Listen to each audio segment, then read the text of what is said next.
L'application des rythmes scolaires, on le voit, il y a des problèmes en Lozère, notamment du côté de la Parada. Écoutez, en Lozère, comme dans les 4 autres départements, donc les 5 départements, aujourd'hui, la réforme des rythmes scolaires est très très bien engagée, puisque l'ensemble des élèves auront bien de nouvelles organisations du temps scolaire à la rentrée, puisque vous le savez, c'est l'Éducation nationale qui est en responsabilité sur l'organisation des temps scolaires. Et la priorité de cette réforme, c'est bien une priorité à la pédagogie, c'est-à-dire une priorité qui permet de créer des conditions d'apprentissage qui soient plus favorables aux apprentissages des élèves. Il se trouve que le second aspect de cette réforme, c'est un aspect qui est lié aux compétences des communes qui, dans le cadre de leur démarche de coopération avec l'éducation nationale et je dirais de partage des champs éducatifs avec l'éducation nationale, auront à mettre en place les temps d'activité périscolaire. Et le problème est là pour nos petites structures avec des communes extrêmement petites et éloignées les unes des autres qui n'ont, à leur dire, pas de moyens. On a des réponses dans ce cadre-là, en effet, qui sont des réponses. Alors, il y a 2 stratégies de réponse. La première réponse est une stratégie qui permet, avec l'ensemble des acteurs avec qui nous travaillons, puisque nous avons mis en place des comités de pilotage académiques, départementaux et au plus près des acteurs locaux et donc des communes. Donc, vous voyez 3 types de comités de pilotage. Et dans ce cadre-là, tous les acteurs sont autour de la table.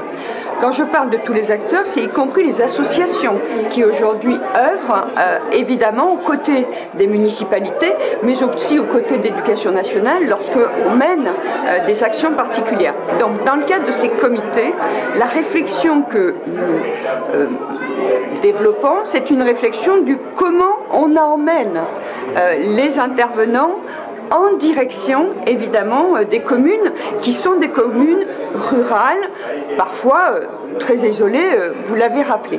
La deuxième chose, c'est lorsque les distances sont maîtrisables, parce que ça existe aussi, y compris en Lozère. Nous avons un travail où on essaye de mutualiser, ce qui permet à plusieurs communes de pouvoir avoir des intervenants formés, de qualité, mais qui seront au service d'un ensemble d'écoles, et ensemble d'écoles qui peuvent appartenir à des communes différentes.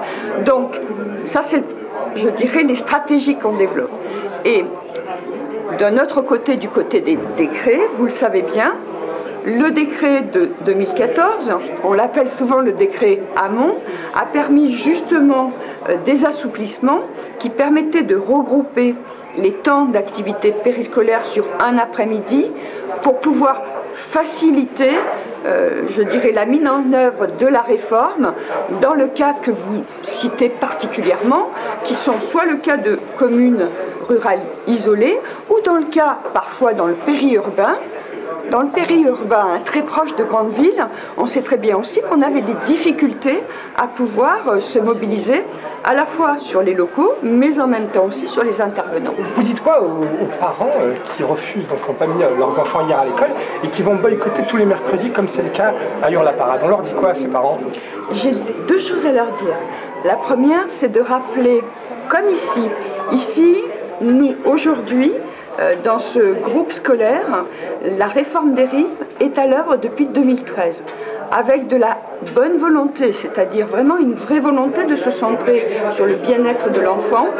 Donc collectivité, parents, éducation nationale, enseignants, équipes, se sont tous mobilisés pour qu'on puisse mettre en œuvre cette réforme en l'adaptant évidemment au fur et à mesure, en l'adaptant au lieu et en l'adaptant au fur et à mesure du travail commun. Lorsque cette bonne volonté existe, les premiers bienfaits sont déjà à l'œuvre. Et ces équipes nous le montrent aujourd'hui. Les bienfaits sont à l'œuvre en termes de climat scolaire, en termes d'envie des enfants, je dirais, d'aller à l'école et de s'y investir dans un nombre grand d'activités. La deuxième chose que je souhaite dire à ces parents, c'est qu'il y a une obligation. L'État, aujourd'hui, met en œuvre l'obligation scolaire, l'obligation d'instruction, et dans le cadre de l'organisation du système éducatif, il y a une norme qui s'appelle l'assiduité. Nous serons donc très mobilisés avec les inspecteurs de l'éducation nationale, avec le directeur académique qui aujourd'hui est à mes côtés, donc l'ensemble des directeurs académiques de tout le territoire, pour rappeler les conditions de mise en œuvre de la scolarité des enfants qui s'adossent à cette nécessité d'une obligation d'assiduité. Lorsque ces événements se produisent de manière, je dirais, rare, je dirais, dans une vie d'élève, nous conduisons toujours des actions pour comprendre avec les parents ce qui se passe. Lorsque ce manque d'assiduité est lié à un positionnement qui est volontaire de retrait de l'enfant de l'école, alors nous rappellerons aux parents quels sont pour eux les risques qui peuvent être encourus, bien entendu.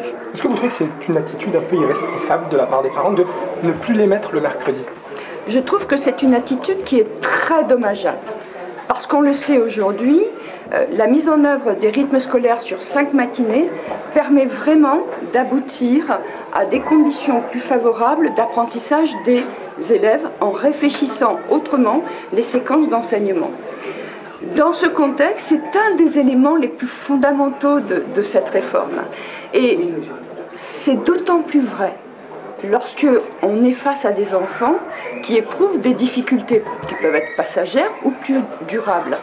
Donc je voudrais simplement rappeler aux parents qu'en effet, cette réforme présente ses avantages et qu'on doit se mobiliser ensemble à travers cette responsabilité de permettre des meilleures conditions d'apprentissage à tous les élèves et à chacun d'entre eux. C'est donc dommageable et sanctionnable. J'ai rappelé les obligations d'assiduité et évidemment nous serons mobilisés pour être évidemment toujours, je dis toujours, il faut être dans le dialogue. Donc il faut réexpliquer. Et dans le même temps, il faut être aussi ferme et déterminé au regard de l'encadrement réglementaire de cette assiduité.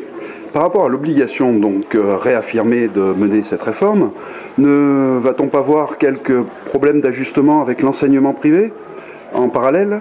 Va-t-on vers une harmonisation de tous ces types d'enseignement, ou va-t-on vers une désaffection de l'un pour l'autre, ou bien? Alors vous le savez, un recteur d'académie est un recteur évidemment qui est en responsabilité sur un territoire en responsabilité au regard en effet de l'organisation du système éducatif qui comprend évidemment des écoles et des établissements publics et des écoles et des établissements privés sous contrat. Dans ce contexte, nous menons un travail avec les directeurs académiques au plus près de nos partenaires pour évidemment, là aussi, harmoniser les pratiques, à la fois les pratiques d'organisation et les pratiques pédagogiques.